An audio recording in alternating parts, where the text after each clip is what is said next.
दोस्तों ये कहानी एक ऐसे लौंडे की है जिसको एक 35 साल की औरत से प्यार हो जाता है और वो लौंडा उस औरत के पीछे ऐसा पागल हो जाता है कि जहाँ देखो वहीं भटाभट करने लगता है। तो चलिए देखते हैं कि आगे क्या क्या होता है। अगर आपको फुल खुल्लम खुल्ला सीन देखना है तो अभी हमारे टेलीग्राम के चैनल पर ज्वाइन हो जाओ, लिंक आपको नीचे डिस्क्रिप्शन बॉक्स में मिल जाएगा। कहानी की शुरुआत इसी लौंडे माइकल के साथ होती है जो कि एक वकील होता है। एक दिन माइकल अपनी विंडो से बाहर एक ट्रेन को देखता है जिसे देखकर उसे अपना बचपन याद आ जाता है। अब कहानी फ्लैशबैक में जाती है जहां हम माइक के छोटे वर्जन को देखते हैं। इस टाइम एक स्कूल में पढ़ता था। एक दिन स्कूल से वापस आते वक्त माइक की तबीयत खराब हो जाती है और वो धै उल्टी करने लगता है। तभी एक कंडक्टर हेमा वहां पर आकर उसकी हेल्प करती है और उसकी उल्टियों को भी साफ कर देती है और उसे सही सलामत घर छोड़ देती है। जहां पर डॉक्टर बताते हैं कि माइक को बुखार हुआ है और उसे अगले 3 महीनों तक घर पर ही रहना पड़ेगा। अब ऐसे ही 3 महीने बीत जाते हैं और एक दिन माइक अपनी मॉम को बताता है कि उस दिन एक औरत ने मेरी मदद की थी और वो मुझे घर तक भी छोड़ना आई थी। तो उसकी मॉम कहती है बेटा जाओ उस औरत को शुक्रिया अदा करके आओ। अगले ही दिन माइक हेमा के घर चला जाता है जहाँ पर हेमा उससे उसकी तबीयत के बारे में पूछती है और कहती है अच्छा सुन मुझे काम पर जाना है, मैं कपड़े चेंज कर लूँ, तू जरा बाहर थोड़ा वेट कर। फिर जब हेमा कपड़े बदल रही थी तो माइक उसे बाहर से ताड़ने लगता है। तभी हेमा माइक को देख लेती है जिससे डर के वो तुरंत वहाँ से भाग जाता है। इसके बाद माइक रोज ट्रेन में छुपकर हेमा को देखता रहता था लेकिन उसकी हेमा के पास जाकर बात करने की हिम्मत नहीं होती। एक दिन फिर से माइक हेमा के घर से मिलने जाता है जहाँ पर हेमा उसे नीचे से कोयला लाने को बोलती है। फिर जब माइक कोयला लेके ऊपर आता है तो वो पूरा काला हो चुका था। तो हेमा कहती है तुम इस हालात में घर कैसे जाओगे, लाओ मैं तुम्हें साफ कर दूं। और ये बोलकर वो माइक को नहलाने लगती है और खुद भी नहाने लगती है और कहती है तू यही चाहता था ना। और इसके बाद वो दोनों भटाभट करते रहते हैं। जब माइक घर पर आता है तो उसके डैड कहते हैं हाँ भाई कहाँ था इतनी देर से। तो माइक कहता है पापा मैं बस एक झाड़ियों में खो गया था।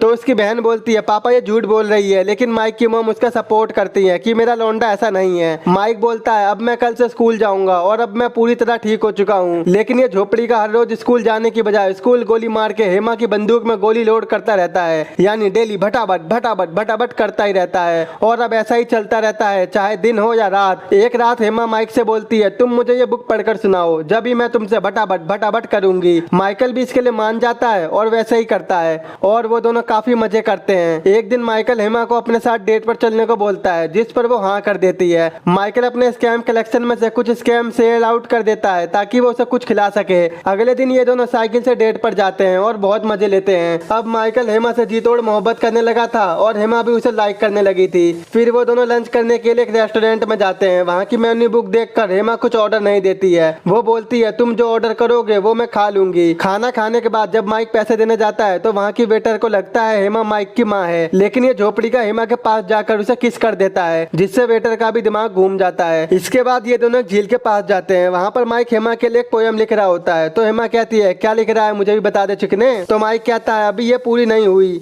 अब कहानी वापस से प्रेजेंट में आ जाती है जहाँ पर वही पोयम की बुक माइक के हाथ में होती है। उसके बाद माइकल एक केस के सिलसिले में एक कोर्ट जाता है। वहाँ पर माइकल कोर्ट रूम में बैठा होता है तो उसे फिर से पुरानी बात याद आने लगती है। अब कहानी फिर से फ्लैशबैक में जाती है। माइक की क्लास में एक सोफी नाम की लड़की थी जो कि उसे दबा के मोहब्बत करती थी, पर माइक उसे हमेशा इग्नोर कर देता था क्योंकि वो हेमा को लाइक करता था। एक दिन हम देखते हैं कि हेमा का प्रमोशन हो गया है। ये सुनकर वो बिल्कुल सैड हो जाती है और इसी वजह से वो माइकल के बर्थडे वाले दिन उससे झगड़ा कर लेती है, लेकिन माइकल उसे फिर भी मना लेता है और वो आखिरी बार भटाभट करते हैं। इसके बाद अगले दिन हेमा माइकल को बिना बताए घर से चली जाती है। अगले दिन जब माइकल हेमा के घर आता है तो वो देखता है कि हेमा का घर पूरा खाली है और वो वहां से जा चुकी है। ये देखकर इसका दिल टूट जाता है और वो उदास रहने लगता है। अब धीरे धीरे 8 साल बीत जाते हैं। अब माइकल 23 साल का हो जाता है और वो अब एक लॉ कॉलेज में होता है। फिर एक दिन कुछ स्टूडेंट को कॉलेज की तरफ से एक केस देखने के लिए कोर्ट में लाया जाता है। ये केस उन औरतों का था जिन पर ये आरोप होते हैं कि उन्होंने 300 जूस औरतों को एक जलते हुए चर्च में मरने के लिए छोड़ दिया था। वहाँ पर जो औरतें गार्ड की नौकरी करती थी उनमें हेमा भी होती है जो उस टाइम कोर्ट में होती है। हेमा को कोर्ट में देखकर माइक बावला हो जाता है क्योंकि जहाँ माइक हेमा को भूलने की कोशिश कर रहा था, हेमा को देखते ही उसे फिर से सब कुछ याद आने लगता है। उस कोर्ट में उन औरतों के खिलाफ एक औरत होती है जो कि एक जूस औरत होती है। वो हेमा को पहचानती है और वो बोलती है कि हेमा एक पर्सन को चुनती थी जो उसे बुक पढ़कर सुनाती थी। जब जज हेमा से पूछते हैं तो वो बताती है कि हम लोग 10 लोगों को चुनते थे जिन्हें बाद में मार दिया जाता था।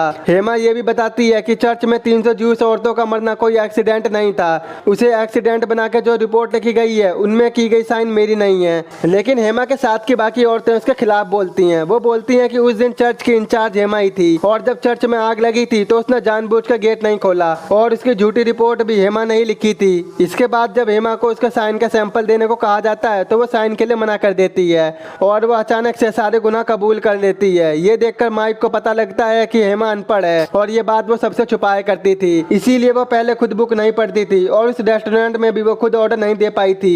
और जब उसे प्रमोशन मिला था तो उसे ऑफिशियल जॉब मिली थी, जिस वजह से उसे डर था कि सबको पता न चल जाए कि वो अनपढ़ है, इसीलिए उसने जॉब की नौकरी को छोड़कर यहाँ पर गार्ड की नौकरी करने लगी। माइकल समझ गया था कि ये सारी औरतें हेमा को फंसा रही हैं। वो उसके लिए अपने प्रोफेसर से हेल्प मांगता है, लेकिन प्रोफेसर उसकी कोई हेल्प नहीं कर पाते क्योंकि हेमा ने खुद ही खुद अपना गुनाह कबूल कर लिया था और वो सबसे छुपा रही थी कि वो अनपढ़ है। अब उसे बचाने का एक ही रास्ता था कि उसे सबके सामने कबूल करना होगा कि वो अनपढ़ है। अब ये बात माइकल हेमा को बताने जेल में जाता है, लेकिन वो उससे बिना मिले ही वापस आ जाता है क्योंकि जो तकलीफ हेमा ने उसे दी थी वही तकलीफ वो हेमा को देना चाहता था। अगले दिन हेमा को कोर्ट में उम्र कैद की सजा सुनाई जाती है और बाकी औरतों को सिर्फ 4 साल की सजा। अब इसके बाद माइकल अपनी लाइफ में बिजी हो जाता है और वो शादी भी कर लेता है और उसकी एक जूलिया नाम की बेटी भी होती है। लेकिन माइकल कभी भी अपनी बीबी से प्यार नहीं कर पाया क्योंकि वो अभी तक हेमा से प्यार करता था। इसी वजह से उसका तलाक हो जाता है और उसकी बेटी उससे दूर हो जाती है। एक दिन माइकल को वही पुरानी बुक मिलती है जो वो हेमा को पढ़कर सुनाया करता था। फिर माइकल उन बुक की रिकॉर्डिंग करता है और उनको हेमा के पास भेज देता है। हेमा उन रिकॉर्डिंग्स को सुनकर और जेल की लाइब्रेरी में से कुछ बुक्स को पढ़कर खुद ही पढ़ना लिखना सीख जाती है। इसके बाद हेमा माइकल को एक लेटर भी लिखती है, लेकिन माइकल उन लेटर का एक भी जवाब नहीं देता।